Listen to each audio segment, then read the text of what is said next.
Hi everyone, it's Kate with Maritime Ceramics here with another kiln unloading. This is a holiday market kiln unloading. I'm not gonna lie, I have some anxiety about what I'm gonna find when I open the lid. I have propped it, but I have not peeked inside. I have been doing raw glazing for this load. Pretty much everything in here is raw glazed. So that means that I didn't do the bisque fire in between. I just glazed the dry greenware. There's a risk with that if there's any moisture left in that greenware, when you put it in the kiln, it explodes. And it is possible that when I open this, I am going to find bits of glazed pottery everywhere. I did a 5-6 hour preheat on it just to make sure, so it should be okay. Potter that I know and trust and has done pottery for a very long time told me that an 8-hour preheat will pretty much take care of anything. He used to work in production pottery, and they would literally throw the piece and fire it the same day with that 8-hour preheat to dry it, which sounds insane to me, but like I say, he's been doing this a long time. All right, so here goes. Okay, everything I'm seeing on the top here appears to have survived. Now, I was out of cones, so this was set to a cone 6, hot cone 6. No idea what each level got to, and I will never know. I've ordered more, but they just haven't arrived yet. All right, let's have a look here. Now, it is still like 80 degrees in here, so really it's too hot. So I will once again be using my very professional heat gloves. All right, I got some ornaments in here. Let's start with those. Oh, that's hot. Let's not start with those. It's metal, very hot. Okay. This little bowl is for a glaze review that I'm doing right now for Spectrum's Floating Turquoise. So this is Spectrum's Floating Turquoise. It looks much greener than turquoise to me, but we'll see what the other ones look like as they come out of the kiln. And this is one of my cloud cups glazed with, interesting. Okay. This, again, like I say, was raw glazed, and it was glazed with the jewelry glaze. But let's see. Can you see this? There. So see right there? That's actually the clay. So it looks like, I'm going to guess what happened was when I put the glaze on here, it wasn't dry enough, and I've kind of, I would say, delaminated a layer of the clay on there. So unfortunately, this one is going into the shard bucket. Well, it was a risk. I knew that. All right. Now this one's a risk as well. So this is a Christmas tree luminary. And when I was loading the kiln, I had it on the bottom shelf with the other 2 luminaries that are in there. Sorry, maybe don't gesture at you with my floppy mitten hands. I had it on the bottom shelf with the other 2 luminaries that you will see on the bottom shelf. It turns out that it was like just a little bit higher than the kiln posts that I had in there, even though they were the tallest ones. And from the top, it looked like it was going to work, but it didn't work. So the shelf went in and actually sat on the top of this Christmas tree. So we'll see. It's still attached, but all right. So this guy, girl, whatever, appears to have survived. Yeah. This is a Christmas tree luminary, and it's on reclaim clay. And it is glazed in Amico's new serpentine green. glaze.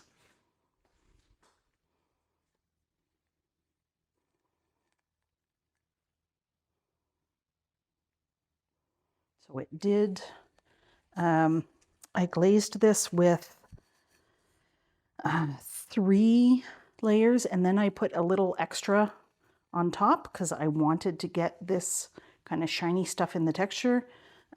Clearly it wasn't quite enough to get as much as I wanted, but I did get a little bit of that effect there. Anyway, quite cute, and that will go into the Capital Art Sale next week. I'm especially fond of the little curlicue on top. Ooh, stuff is hot. I have asked for proper heat gloves for Christmas. We'll see if I get them. Ah, this is more what I was expecting. So this is another one of the Spectrum Floating Turquoise, and this is much more turquoisey. This is on white. I'm not sure if that's porcelain or stoneware.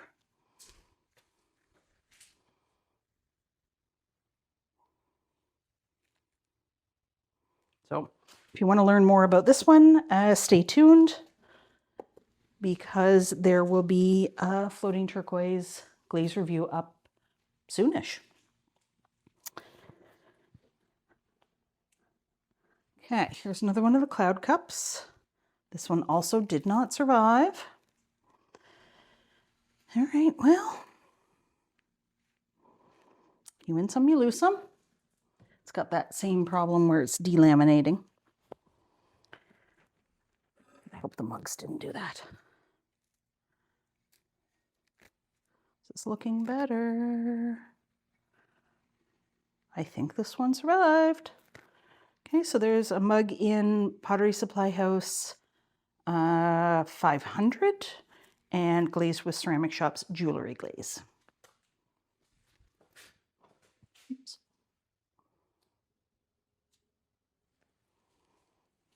So I will say that those 2 cloud cups, after I glazed them, I realized that they weren't as dry as I thought they were. And I just kind of hoped for the best, because at that point it was too late. And, oh, this is Floating Turquoise in the red clay. I'm not showing you this one. You'll have to check out the glaze review to see how that turned out.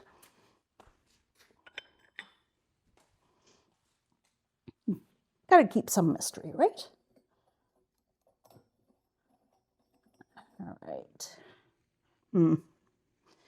This was a pendant in red clay, glazed with Coyote's Amethyst, which should have turned out really nicely, and probably would have if I had just left the back unglazed and fired it flat. It would have been beautiful, but I was trying to glaze the whole thing, and it's done this weird gloopy thing on the bottom.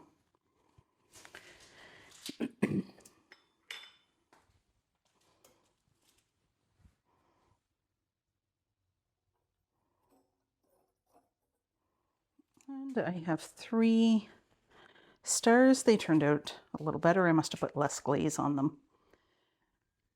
So again, Pottery Supply House 500 with Coyote Amethyst on top.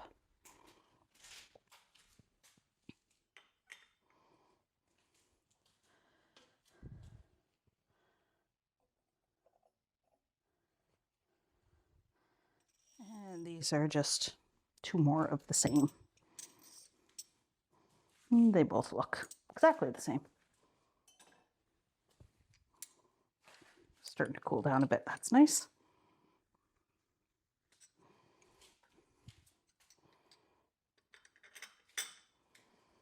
Usually I would have opened the lid for a while and let it cool off, but I figured if it was a complete disaster, why not capture it on video for my YouTube followers?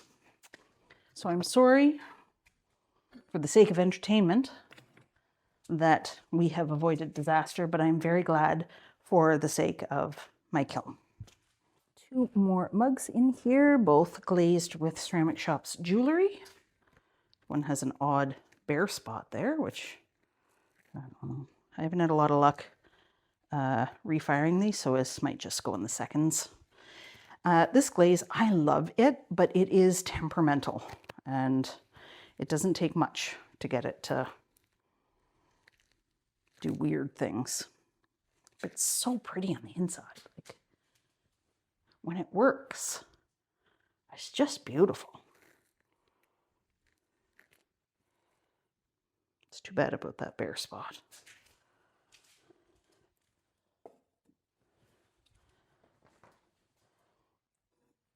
And another one of the red clay mugs. She's adorable. Lovely. Cautiously optimistic here. Let's do the mugs first.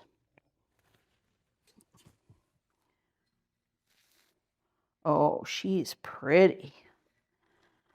So this one I put on the inside, mulberry on the inside, and amethyst on the outside. How pretty is that?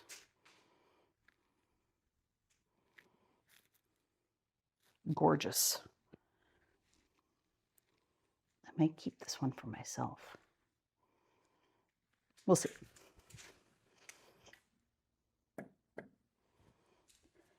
It's funny how you get attached to some of the pieces. Like, I still think about some of the pots that people have bought, and just I can wonder where they are and how they're doing, because I was like emotionally attached to them.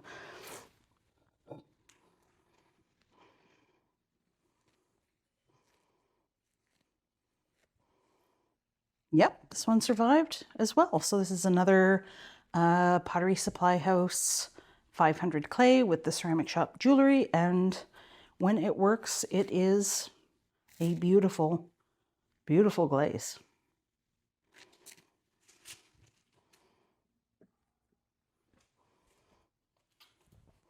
Two more mugs in here.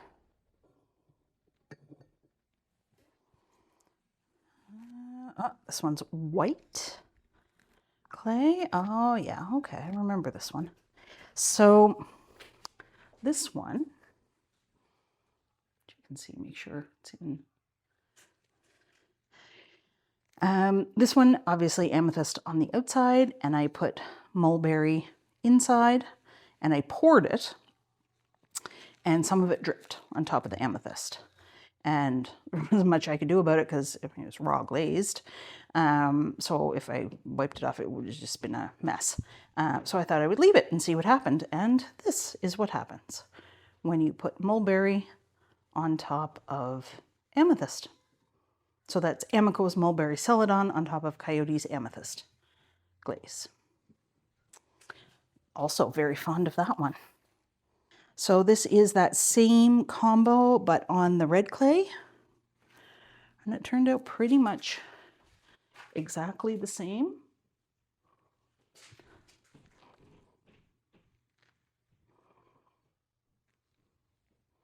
Some neat little oil spotting up on the handle there. See that? I like that. I might play with that in future kiln loads. So most of this raw glazing has worked out pretty well, really. I am pleased overall. There were a few casualties, well, 2 casualties, 2.5, I guess, if you count the blue mug. But honestly, there's usually a couple of casualties anyway. So, all right, last 2 items are 2 more Christmas tree luminaries.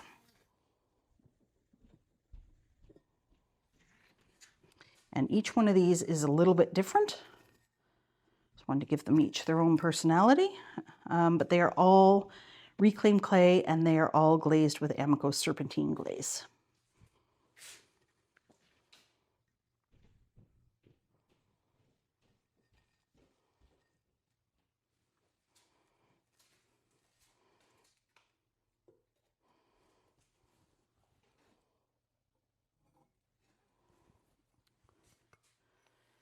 And they have all turned out. Oh, that's so exciting. Okay, this guy, for whatever reason, must have had more of the can see that. Oh dear. I hope I haven't had all this stuff out of out of the camera zone. If I have, then I will overlay close-ups of everything. So if you have been watching close-ups of everything instead of me actually, you know, in real time showing you, that's what happened.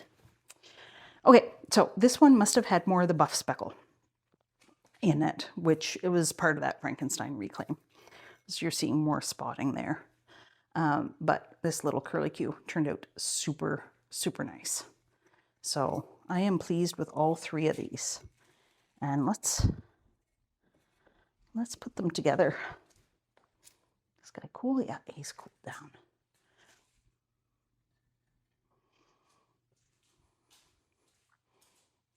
And we're gonna take you off of the tripod and into shaky cam mode. How cute are those guys? Super pleased with that. Very excited. And these three will all be at the Capital Art Sale this weekend. No, next weekend. Next weekend. Yeah,